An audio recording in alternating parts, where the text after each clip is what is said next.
नमस्कार, मी सद्दाम हुसेन मुल्ला. आपण पाहतात SM नेटवर्क पुस्तक पीपल मराठी. चला तर पाहूया आजची ठळक घडामोडी.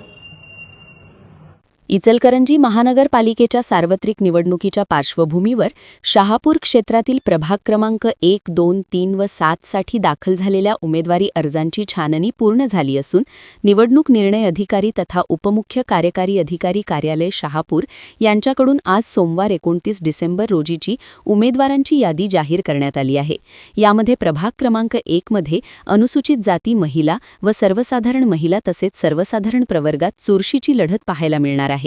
अनुसूचित जाती महिला आरक्षणातून कांबळे दीपाली सचिन, लोखंडे स्वाती राजेंद्र, तर सर्वसाधारण महिला प्रवर्गातून भाटले मेघा दादासो, कोकणे रुपाली नितीन यांनी उमेदवारी दाखल केली आहे.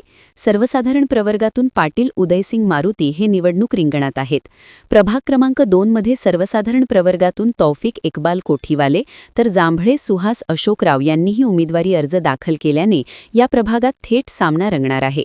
प्रभाग क्रमांक 3 मध्ये सर्वसाधारण महिला प्रवर्गातून पाटील सविता जयवंत तर सर्वसाधारण प्रवर्गातून चव्हाण राजू शंकर आणि जांभळे अशोक रामचंद्र यांनी उमेदवारी अर्ज दाखल केले आहेत.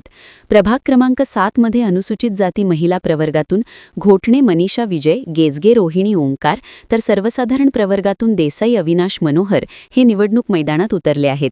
या उमेदवारांची यादी जाहीर झाल्याने आता शहापूर परिसरातील प्रभागांमध्ये प्रचाराला वेग येणार आहे. यावेळी मोठ्या प्रमाणात पोलीस बंदोबस्त तैनात करण्यात आला होता. तर पोलीस प्रशासनाच्या वतीने उमेदवाराच्या समवेत मिरवणूक, वाद्य, साऊंड सिस्टम लावायचे असतील तर निवडणूक प्रशासन अधिकारी व पोलीस प्रशासनाकडून रीतसर परवानगी घ्यावी लागणार आहे. परवानगी नसल्यास पोलीस प्रशासनाच्या वतीने कायदेशीर कारवाई करण्यात येणार असल्याचे पोलिसांनी सांगितले आहे. तर उद्या अंतिम तारीख असल्याने मोठ्या संख्येने उमेदवारी अर्ज दाखल होणार. यामुळे स्थानिक राजकीय वातावरण अधिकच तापण्याची शक्यता आहे. नागरिकांचे लक्ष आता प्रचार, जाहीरनामे आणि विकासाच्या मुद्द्यांकडे लागले आहे.